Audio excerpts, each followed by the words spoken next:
Well, I'm Mike Lescarbeau. I'm from Carmichael Lynch, and today we're going to talk a little bit about what we're trying to learn about making friends with change. A lot of the stuff that I heard yesterday just rang so true, and I was fascinated, Nick, by your opening, because the idea that you folks have embraced change as kind of a way of life is the challenge I think we all have. And a lot of the conversations yesterday arrived at really, I think, some cool practical notions about what people are doing to accommodate change, but it tends to stop at what we think it's changing to, as if that's a permanent place. And the frustrating thing is we can make all those changes and next year have to look at it again. So, and I sense that RGA has stayed ahead of the game, not by changing, looking at their watch every 9 years and changing, but having a consistent, welcoming approach to change. And that's really hard, and it's hard for a reason, and we got to quit beating ourselves up for it. This is inside of us, and that's what I'm going to talk about today. It's a little bit bigger than us, but we can manage it. And I will not leave you feeling like this is an insurmountable problem. I will be giving you a couple of things that might pass for practical advice about some things you can try to embrace this ongoing. So, this does have to do with brain science, and that's why I call this the Amygdala Diaries. I've been working with a brain scientist from the University of Minnesota for the last 8 months on a lot of our diversity stuff. And her whole thing, this Dr. Sarah Bridges, is on how we react to the other in any situation. And if you look at change, it's always brought by people. There are people involved, and that other can, we talk about killing the messenger, that other can be a real threat to us. And what we tend to do is react in a very primal way to that threat. Things we don't know about, which is really what change is, terrify us. We've always looked at the unknown as something that's scary. If you look at those ancient maps, those parts of the world in the ocean that were unmapped, here be dragons, right? This is stuff that is automatically terrifying because it's unknown, because it represents a change in our point of view or the information that we have. And we have to kind of fight that. Unfortunately, we're set up in our brains to keep things the same. Our brains look for the familiar, and this goes back to walking through the jungle and saying, I know that path, that's okay, I'm familiar with that. That leads to the cave that I also know, and I know there's no animals in that cave. So this all kept us alive at one point, this preference for the familiar. Unfortunately, it also keeps us very stagnant in a work environment that needs us to be changing. Here's where it all happens, and yes, this is an animated skull. I'm pretty proud of it. I found it on Wikipedia. These two little nodes are the amygdala that I can't pronounce. And that's your fear center. They're on either side of your brain for a reason. You're literally looking for things that might be dangerous. So there's the saber-toothed tiger, and I'm pretty sure that might be something I'm not ready to deal with. And what happens is the amygdala send a message to your hypothalamus, which in turn sends a message down here to this little pea-shaped thing called the pituitary gland. I think, do some of you remember that from college and science? The pituitary gland is in charge of some really terrifying hormones, cortisol and adrenaline. And what those do, it releases those into your system when you encounter a threat, and it stimulates this fight or flight response, right? We've been talking about that a lot lately in popular culture. This is kind of fun, the things that it stimulates. When I encounter that thing I don't know, that change, that thing that threatens my day-to-day homeostasis, my heart rate increases, I can shake, that's blood trying to get to my limbs so I can either run or fight really well. My mouth dries up. I love this one. I might relax my bladder. If you're ever in a meeting with somebody and you notice a dark stain forming around their midsection, you realize you've hit their fight or flight response. But these two things are the most interesting to me. You get so focused on that threat, your fear of this change, this thing that you don't understand, that you develop tunnel vision. You don't see the surrounding nuances. You don't hear. You literally have a hearing loss physical effect when you're really in this state. And we've all been there before, where I'm just so focused on this guy who's saying something I don't like or don't understand or don't want to adjust to, that I'm really not interested in his argument or his facts that may support his point of view. And if you ever want to see this in action, watch those talking heads on Fox or CNN. You know, they aren't listening to each other at all. They're there to win, right? They're there to make their point and not necessarily to get on board with what the other person's saying. So how do we overcome this? It's really difficult because this is an asterisk, and it's probably my favorite piece of typography, because you can look at it one way as representing that person bringing you change is the wonderful exception, the person who's not thinking like you, who's going to bring you something that is new and interesting. But what we tend to do is look at this more anatomically, because if you look at it, it looks kind of like an asshole. And that's how that person looks to me. When they don't have my point of view and they're trying to impose their point of view on me, my instant reaction is to reframe them, not just as a threat, but as fundamentally fucked up. This person represents a point of view that's wrong because it's different from mine, and they're probably not a good person. And we see that happening in the workplace a lot. We reframe people who are the other. You're a systems guy, you're a storytelling guy, and it's not just, oh, you have deep expertise in that area. It's, well, you're really pretty fundamentally different from me, and I like myself, so I'm not really interested in what you have to offer me. We got to get past seeing this as an asshole and seeing it more, and move to seeing it more as that wonderful exception that can change our way of thinking. Now, I'm 56 years old. This guy's my hero. He's a Polish scientist who discovered this notion of neuroplasticity.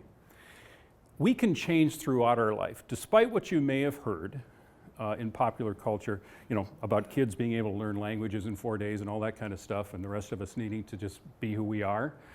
People change and can change over their lifetime. Their brains literally can change, and you can take on new ways of thinking if you're open to it, and if you allow yourself to experience that new way of thinking more than once or twice, but condition yourself to it. This was borne out in some recent studies with London cab drivers. Is anybody familiar with this? Two women from University College in London did actually two studies, but the follow-up study is the most interesting to me. The first one was in the year 2000, and they discovered that cab drivers who in London, you know, go through this 3 or 4 year learning process. They have to memorize over 25,000 roads, many of which are dead ends or one-ways, and the business is on them. And then they're tested into being an official cab driver. What they discovered in the first study is when they looked at cab drivers in London, the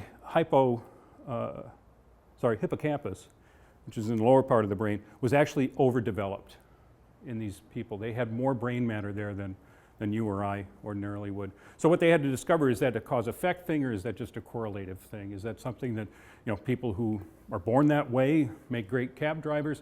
Well, what they discovered in the second study, because they have much more sophisticated imaging equipment now, is that before the learning takes place, that 3 to 4 year process, they have one kind of hippocampus, and on the other end of it, assuming they pass the test, it's much, much bigger. They've literally developed new gray matter. So when you think about how you're going to get your head around a different way of thinking, even to the extent where you can appreciate it and support it in your building, the key is to get yourself familiar with it and familiar with that person. And suddenly they go from an asshole to being somebody who's pretty exceptional. Somebody alluded yesterday to the Bauhaus, and I want to learn more about that, but this Building 20 example, my neuropsychologist friend at the U brought this to me. Is anybody familiar with this? She acted as if everybody on earth knew about it and made me feel foolish, but yes, it's considered the most productive intellectual incubator in the history of higher learning. This was designed literally in an afternoon, built in 1943 to be a temporary building. So it wasn't a code, it's made out of plywood. And they threw the radar lab into this, or what would become radar, which by the way won the war for the US, both in the Pacific. They say that the bomb ended the war, but radar won the war. This was a huge building where they threw in all these brilliant scientists with that one aim, to solve that problem, and they did. The idea was to tear it down immediately after the war. But lo and behold, the GI Bill happens, and all these guys show up, and all these new departments come in, and the warehouse for these was dirty old Building 20. They threw everything in there, from Noam Chomsky's linguistics lab to the Model Railroad Club, which, by the way, was the birth of hacker culture in the United States eventually. This was a horribly designed building. You know, we all like to think about our agencies and how pretty they are, and we have clients come in, oh, this must be a creative space. You've got colorful furniture and crap like that. This was a hole, and you couldn't find your office even if you officed there. It was a maze. There were four wings coming off the back. The numbers on the second floor, the room numbers, all started with 1 for some reason. People were literally running into each other in the hallways, and because this was a disparate group of people, just all thrown in there, the only thing they had in common is they needed an office. They'd have conversations in those hallways that you just wouldn't have if there was a mathematics building or an acoustics lab over here. So in this place, the guy who, Mr. Bose, walked down the hall because he was there studying music and he couldn't find good stereo stuff. So he goes into the acoustics lab, and that's the Bose company. Microwave ovens came out of this building. Numerous other inventions and thousands of patents came out of this building over the years. They didn't tear it down until 1998. There were too many people getting shit done in there. But it was all by accident, in a way. It was all because people who thought differently were thrown together and just had conversations over cups of coffee or literally in the hallway. When we're thinking about our agency, you know, I'm looking at the fact that we've got departments. And as much as we've tried to give people excuses to get together and common areas and forcing them to collaborate on projects, I feel like we're still, as an agency, coming short when it comes to creating these accidental, wonderful conversations with disparate disciplines. And by the way, you need to have those disparate disciplines in your building in the first place. If you're going to be a specialist in making television commercials, or you're going to be a digital shop, or you're going to be, you know, a production company, then that's what information is going to pass in your hallways. So that's an inspiration to me, and I think it's evidence that if we expose ourselves to other ways of thinking, particularly in an easygoing social kind of interaction, we can open ourselves up to it and get used to the notion of other ways of thinking and actually take it on board. All right, so this is a simple to-do list. It's by no means the full list, and I hope that as we're sitting around here in our AA format, we can all get to some kind of conversation that adds to this list. But just in looking into this myself, I think the single biggest thing is you gotta stop being afraid. You got to stop being afraid of somebody who's doing something in your building that you don't understand and get interested in it. When's the last time, as a creative person, you asked a media person to lunch? You know, when was it, right? Who does that? But that's how these conversations are going to happen. The more you do it, the less fearful you'll be.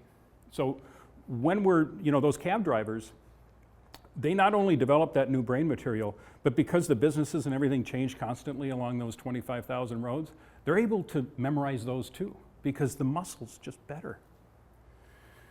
All right, this is something we got into yesterday, and I threw this in because I think it would be a topic that people might want to run with today, this whole hiring for fit thing that every agency I've been at is like, yeah, she's one of us, he's one of us.